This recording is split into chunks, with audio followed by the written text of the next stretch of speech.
Hello everyone, my name is Indradeep and I'm here to talk to you about your MBA applications. Really exciting times, and I'm sure at this stage you have determined what you want to do with your life. However, one of the bigger challenges present itself in front of you. Where do you do an MBA from? How good a place does that need to be? Why do you need to do an MBA? And how do you convince others that your story, just like everybody else's, is as unique and exciting as it possibly can be? A little bit about myself. I've done my MBA, and before the MBA I worked in technology and products for about 10 years in India and in the US. I did my MBA from Australian Graduate School of Management in Sydney, Australia. And after my MBA, I've worked in a variety of roles, starting from management consulting, product management, technology consulting, and more recently within HR. In recent times, I've been working with a large consulting firm based out of Sydney, helping organizations determine their performance frameworks, their remuneration, corporate governance, presenting to the boards, working with CEOs and senior stakeholders all across Australia. My latest role has been as a general manager at Virgin Australia. In terms of my association with education and consulting and assisting students, I have been a GMAT, SAT, GRE faculty, as well as an admissions consultant for well over 15 years. So I understand how not only the education industry works, but also how you can start setting up yourself to be a pioneer in your field, and you know how does an MBA assist you in getting in and achieving your goals. As part of this, there will be multiple videos, and my aim will be to educate yourself, to show you how you should present yourself first in your mind and then to an external admissions committee to convince them of the reasons as to why you should do an MBA, of understanding your leadership traits. So there will be multiple videos, and this is the first of those many videos. So where I focus in is I assist students articulate their goals and their life stories, and then being able to link that with their post-MBA career opportunities. So having worked in multiple different facets and in functions, I know what are the post-MBA career opportunities available. I help students articulate where they're at, where they want to go, and how can an MBA help them. I've worked across functions, across geographies, and I also know what seems to be a logical and a reasonable path for you to be able to take after an MBA. I basically help showcase the best side of you. So I discuss with you, I understand what your strengths, weaknesses are, and I help you form a really strong case to present yourself in front of the admissions committee. Through this web series, I will basically show you some of those tricks and tips that I use in my consulting, and that will give you a good sense as to how you can start approaching the application process. I'll be using examples to demonstrate my point, and certain examples would be what kind of roles you could look at after your MBA, and how somebody can make a transition from a certain role, use the MBA to go on to the next role. So as part of this web series, the first question that we're trying to answer is, why do you need to do an MBA? Why do you need to do it now? And why a particular school? So I'll give you a very top level, almost an abstract view of how you should be looking at answering this very important question. Now you've got to understand that this is not just for the admissions committee, but also to yourself, because unless you can convince yourself, it is a very difficult thing to try and convince someone else. So you're probably at a time where you've given your GMAT, you understand that an MBA is a really good pathway for you. If you're not at that stage, I will have other videos which will talk about understanding why you should be doing an MBA, but let's just assume for a second that you know that. And your goal right now is, okay, I've given my GMAT, I know what I want to do, but I just need to be able to articulate my story. Not so much challenge my thinking, but articulate my story. This is basically, I use a 5-step process, and I use some of the very common frameworks that I've used at work, whether in consulting or as a corporate. So that's the other sort of lens that I apply. I don't just use what most education consultants would be using, but what I use is real life examples and helping you understand that, you know, I've taken a pre-MBA, post-MBA pathway. How does all this fit together? I'll be using a really interesting framework called the gap analysis framework, and I'll tell you all about that in a second. And remember, I'll be trying to understand your life journey. What have you done? Who are you as a person? And I'll be trying to link that with your past work experience, your past life journey to your future goals. This is where I want you to understand and open your mind and understand what the various possibilities are.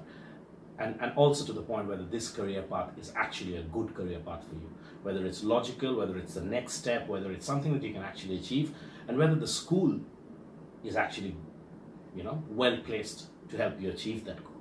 So with that in mind, and reinforcing the question that I'm trying to answer, why an MBA?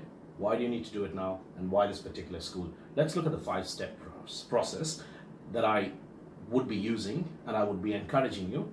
If at this point you want to play along, go through the 5 steps process, and I'll be spending a little bit of time in each of these steps.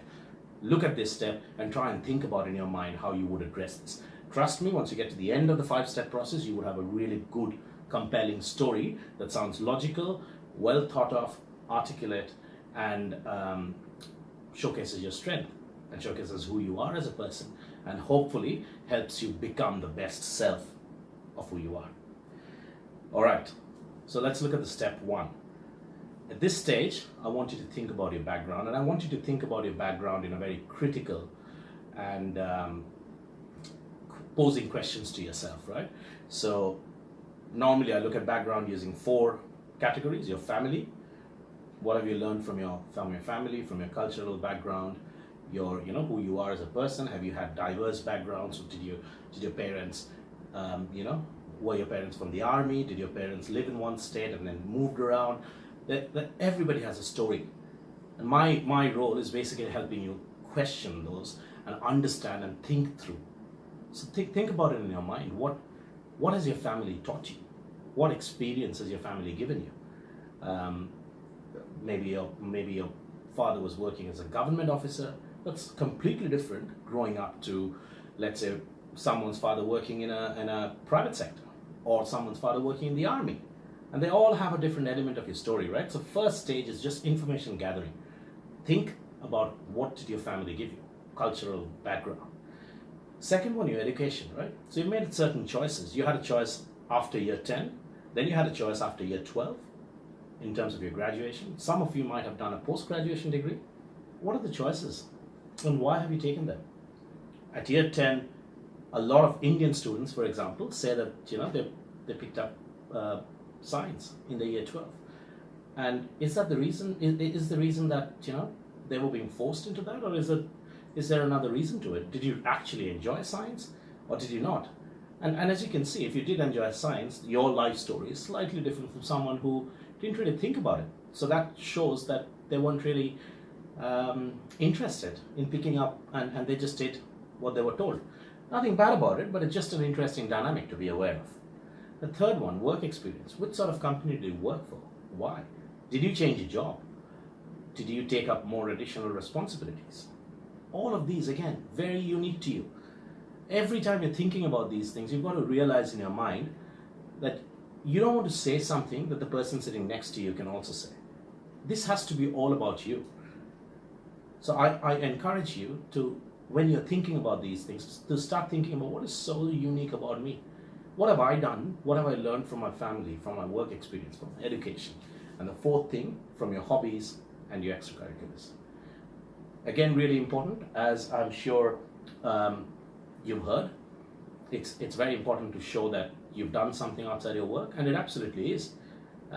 Most of the career professions that you can think of after an MBA, work is just part of it. You need to be a social person, you need to demonstrate leadership, you need to have an active interest in sports or in music or in art or whatever. But you just need to be a bit bigger than just working. So think about what really motivates you, what really gets you out of bed, what really is your passion. Is it watching a cricket game? Is it going to a basketball game? Is it watching a fantastic movie? Is it reading a great book? Whatever it is. And at this stage, don't think so much about whether you've got a certificate to prove it or whether it was serious enough. Let's start with getting all the information. And this is what I tell all my students, that I'm almost like a cook. The more ingredients you give me, I can select. But if you start selecting that up front and eliminating really good answers and life stories. And I've seen that happen so many times. I've seen students eliminate life answers, and then when I ask them and they go, oh, I didn't think that was important. Well, guess what? It is very important because it showcases a side of you that you have never really thought of. So remember, the admissions committee in a very short period of time is trying to understand who you are beyond your resume, beyond your GMAT score, beyond your work experience. Everybody has really different sort of background. They're trying to understand who you are. And what they're trying to look for is, are you really smart? Are you well read and you can articulate your thoughts? Would you fit into the class? A very important factor. They don't want to just get high achievers because there's going to be struggle, right? So they need to get people with different background, different characteristics, different leadership traits, different communication. And how well are you going to fit into their way of thinking and their value system? What about getting a job after your MBA? Are they really going to struggle with you, the career service team, or are you really well thought of and you know what you want to get in your life and you're just going to go ahead and get it? That's the kind of people they want to get. So there is no right or wrong answer to this, but what is absolutely essential is to think deep about who you are and what you bring to the table. Once you know that, then we can start thinking about how do you position that, right? So it's information gathering, information selection, and then articulating. So it's a 3-stage process that you've got to apply. All right, that's step 1. Step 2, your strengths and your character traits. So as a result of your background, what strengths and what unique character traits have you accumulated? What drives you as a person? What are you passionate about? What do you care about? What is it that really excites you? Who are you? Right? I mean, if you were to talk to someone, what are your strengths? And again, I would really urge you to stay away from numbers. Let's not talk about strengths that you've demonstrated through your education or through your work experience, or, I'm talking about direct strengths, right? Of course, if it's a leadership or a result achievement or any of those are fantastic. That's what we need. But in addition to that, we also need to look at your softer sides, like the stuff that you've learned from your parents, from your family, from your friends, from doing your hobbies, your extracurriculars. What have you learned? What sort of strengths would you consider that you have? That's very important because, again, as I said, now we are assimilating information, and as part of that, we look external and we look internal. Now we're looking internal, all about you, right? That's step 2. Your step 3 is now when we are trying to get a bit more serious. So we understand all that you were. Now we're trying to look at what's your career goal and why. What do you want to do 10 years down the line? What do you want to do 5 years down the line? And yes, a lot of colleges and consultants will tell you that you should think about your short-term goal and your long-term goal. The way I approach it is slightly different. I say, start with your long-term goal. What do you want to do 10 years from now? Do you know what that is? Do you roughly know what that is? And then think about what is your short-term goal. Your short-term goal should be supporting your long-term goal. So what do you want to do first? Think about what do you want to do long-term, 10 years from now? What do you want to do short-term, 3 years from now, right after your MBA, or a couple of years after your MBA? And this is where I normally sit down with students and I tell them that, look, generally 90% of the roles that people pick up after an MBA are in 4 categories. Number 1, consulting. By that, I typically mean management consulting. And management consulting has quite a few different areas within that. Could be technology consulting, HR consulting, finance consulting, strategy consulting. Within these, and there are a few marketing / product management consulting firms as well that kind of fall within the management consulting.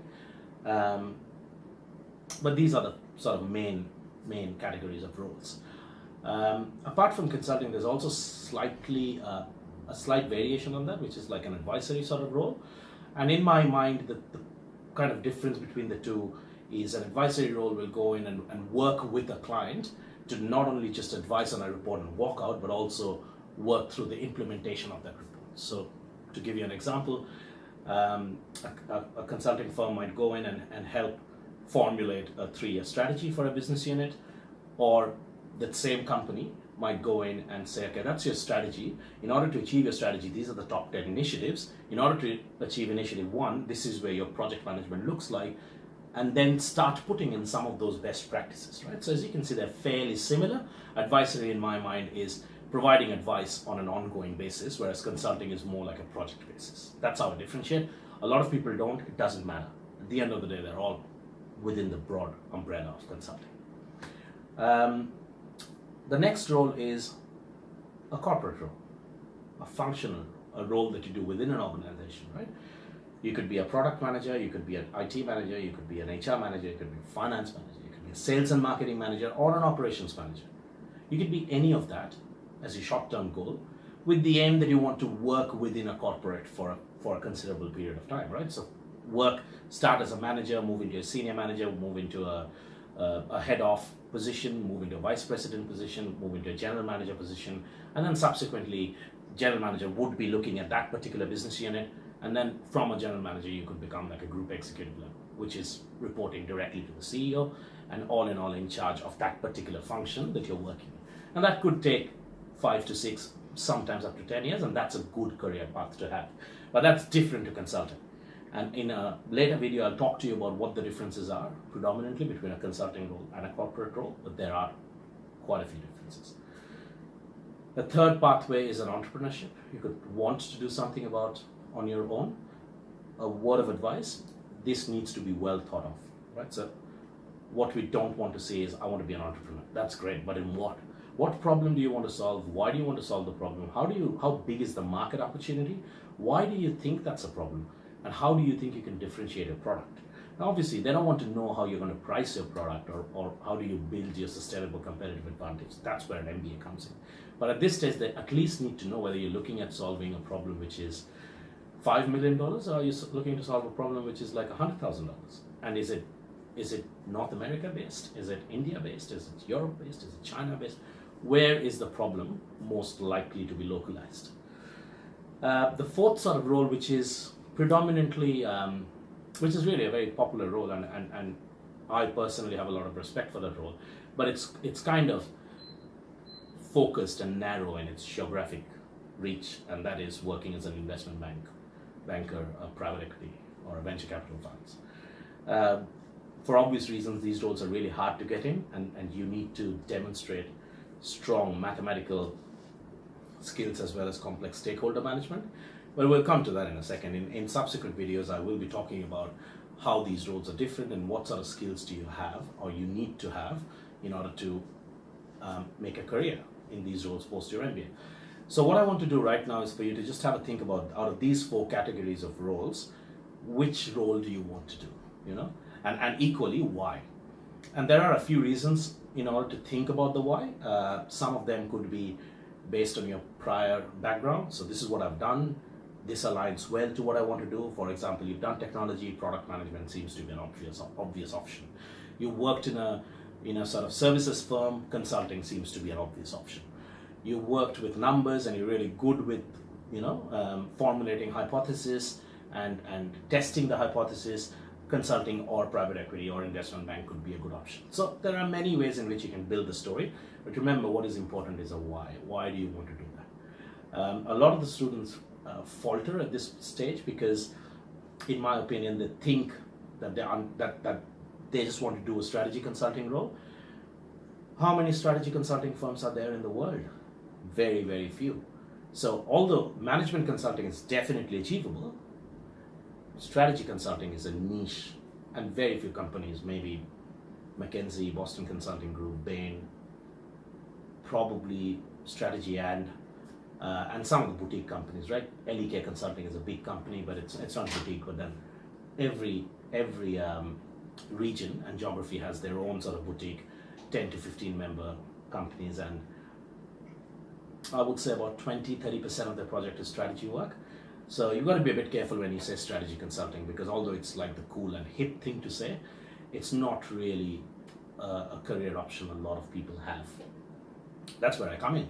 Having worked in most of the industries that I'm talking about, I'll be able to articulate for you which one is a good career path and why you should select that. And more importantly, is that for you? Do you know what happens? So I'll give you an example through this, and then I'll talk to you a little bit about that. But that's your step 3. Sorry. Before we move on to step 4, this is where you slowly start building up what I call a subtle link.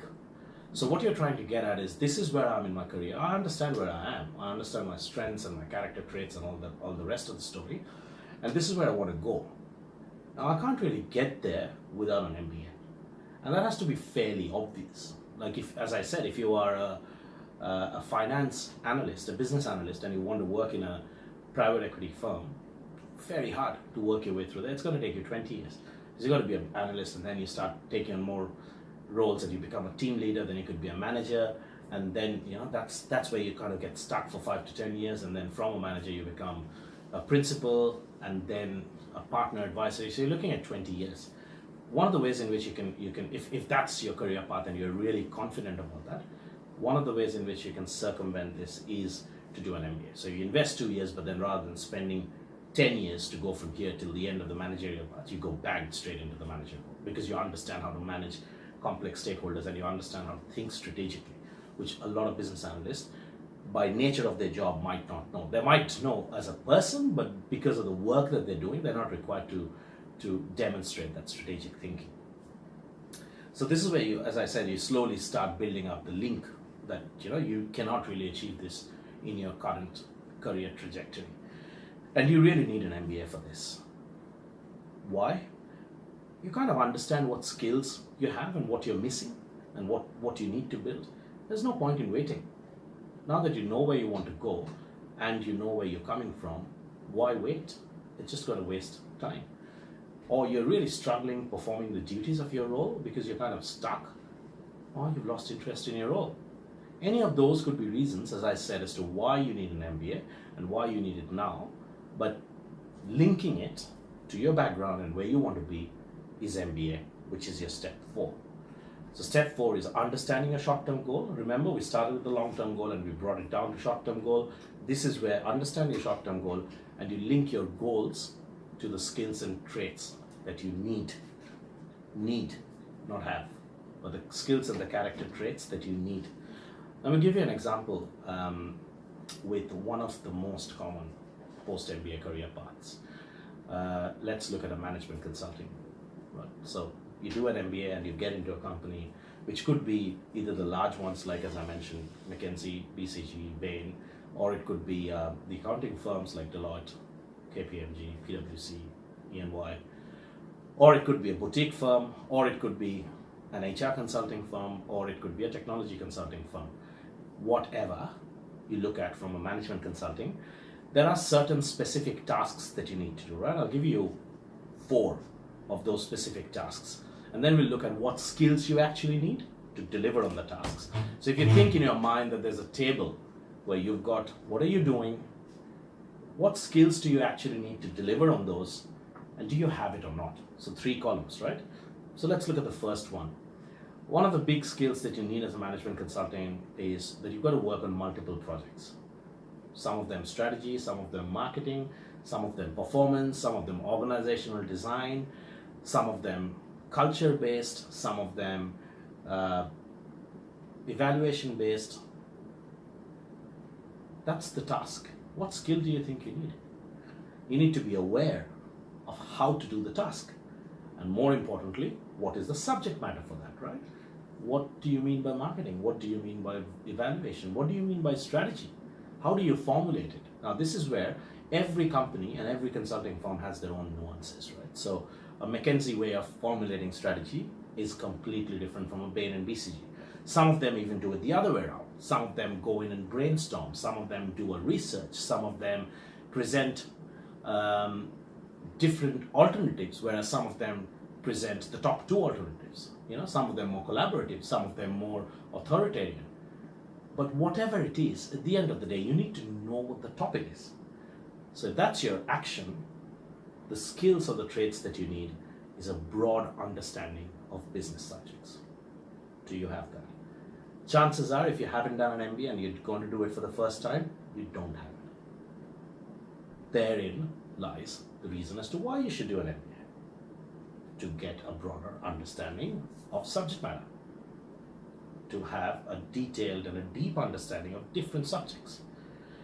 The second point, managing very senior stakeholders, right? And I'm talking about maybe a listed company, the top 100, 150 company in terms of market capitalization within a region, a geography, or a country, and you're dealing with people like vice presidents, general managers, chief of, head of, sometimes even board of directors. You really need to know how to manage the senior stakeholders, right? How do they deal with? Most of the people before an MBA have never really dealt with them. And even if they have, they're probably dealt with within a company, and that's been fairly medium-sized. Well, you were talking about really listed large organizations, right? So how do you deal with them? What are some of those issues that you've got to deal with? And in my experience, I've seen multiple really challenging boards and CEOs that we've had to work with as consultants. And you go in and you present something and they look at you and they go, that's very childish. I don't like it. How do you deal with that? Do you break down? Is your career on the line? How do you react to that? How do you manage them? How do you calm them? Do you have that skill? You need to have leadership skill, negotiation skill, stakeholder management, communication, and most importantly, control over your nerves.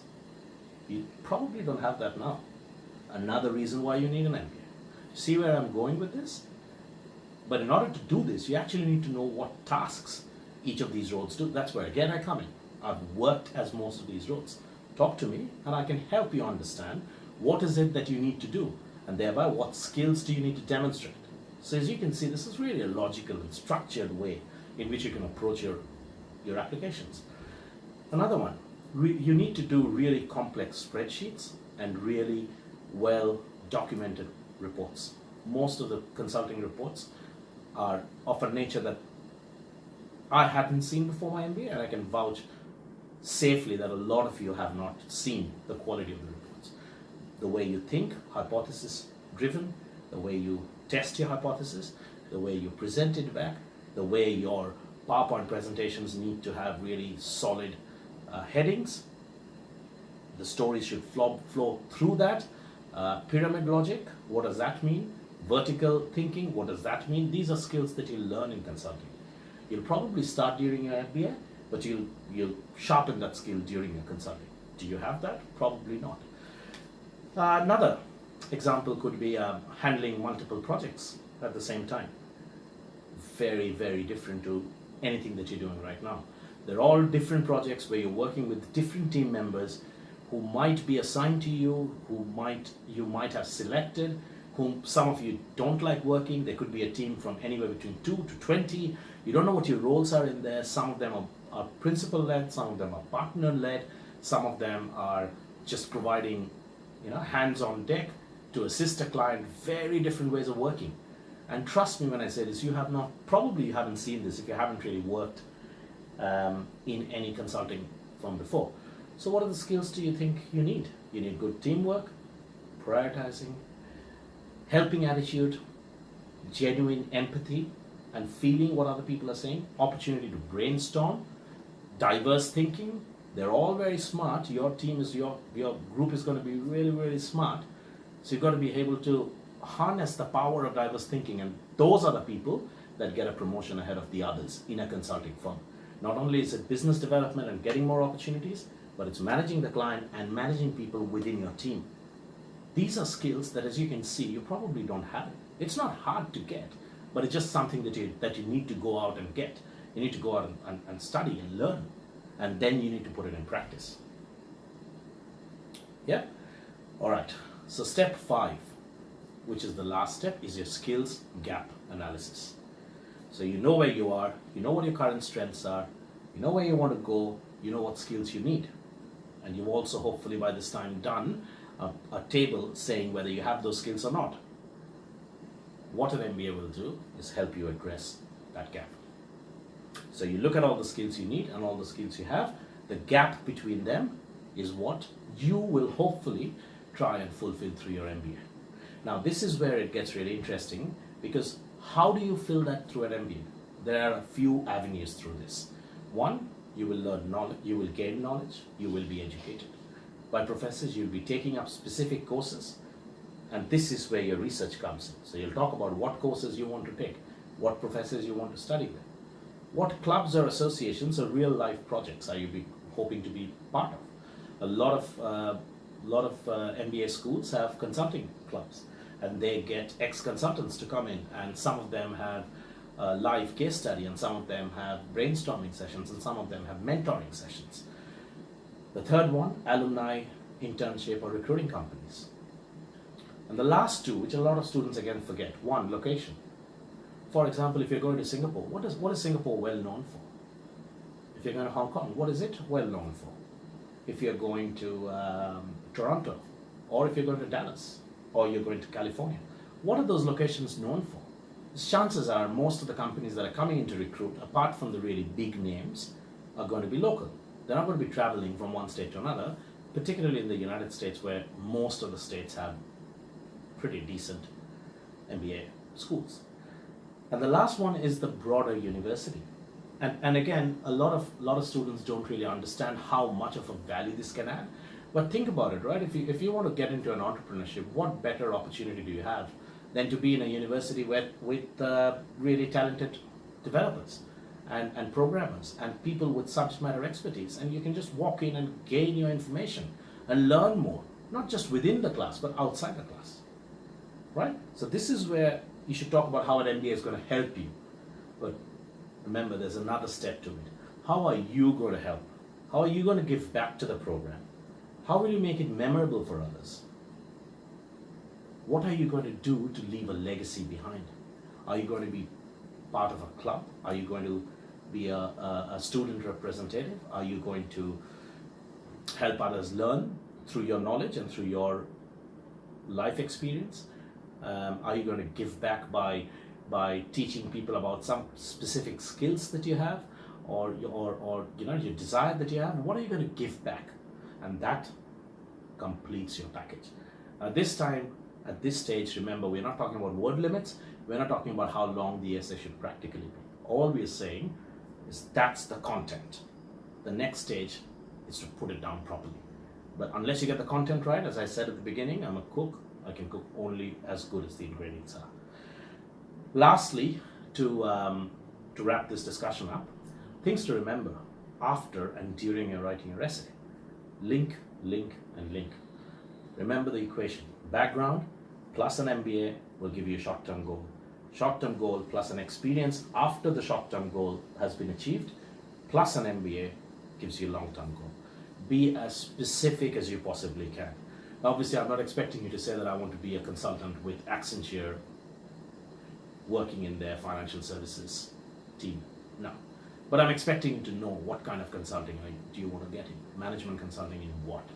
What's your focus? And again, a lot of the large companies will not give you that option or that opportunity when you get into consulting, but it's good to know where you're thinking and where you want to go. Like a lot of consulting firms, you go in there and you start doing whatever project comes to you. And then gradually over the next 2 years, 3 years, you build up an expertise in something which may or may not be something that you wanted to do, but it's just the nature of the work that's come to you. But that's fine. All they want to see at this stage is what's your thinking like? How clear in your mind are you about where you want to go? Another important tip that I've given students a lot is discuss with the specific alumni from that school.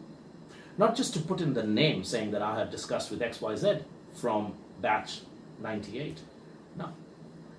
Sure, that helps. But the other reason why that is really critical is because you should go and ask them 2 clear questions. Question number 1, given my career decision and what I want to do in my short-term and long-term goal, how does an MBA from here help me? Think about what that question actually translates to. What it translates to is asking someone who's done an MBA in not so recent past,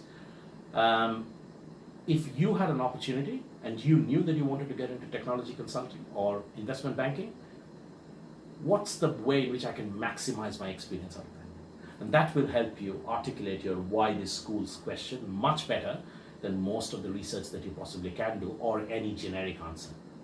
Remember, schools don't want to get flattered. They know that they're really good. They know that you have selected them, and it's not the other way around. But what they want to know is, are you convinced that this is the right school, or are you just taking up whichever one you're getting, the first one? Because chances are, if you're selecting anyone, your experience is not going to be that great because you don't know what you're expecting. You don't know what you're going to look for. You don't know what really excites you. So that's one thing you've got to be really crystal clear, that you have to give them an impression that you know where you're going, you know why you're doing it, you know why you've done something in the past. That's probably one skill that is consistent across applications. Right? A lot of schools focus on leadership, some of them on entrepreneurship, some of them on international experience, diversity of thought. Yes, most of them do that in bits and bobs. But one thing that is very critical is clarity of thought in your mind. Goals, why. Everything has to be a why.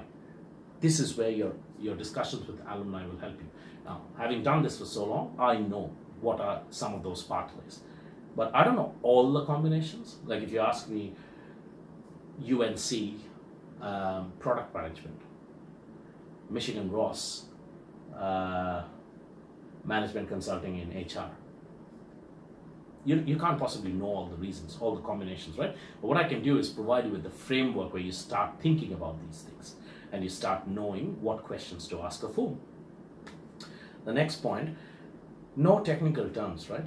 Anything that you write, and I cannot stress this enough, anything that you write, please make sure that somebody without your background can understand. Nothing pisses them off than the need for them to either postpone or judge or guess your application because of a term that makes no sense to them. I'll give you an example. M&A, most people understand, mergers and acquisitions. But something like VLSI, chip design, not everyone understands that. So if you want to put an abbreviation, expand on that. And think about what are you trying to articulate exactly through this. And that's the last one that I want to leave with you guys. So you can start thinking about this and see what this means. But really have a long think about what is this, what are you trying to say? Are you trying to say that fundamentally you did a project with a lot of barriers and hurdles and obstacles? Just say it. You don't need to get into technical details. Get rid of all technical jargon. Why have you written? What have you written? With that, that's all I had to say about this particular essay. If you really like this, I would love to see your comment. Reach out to me.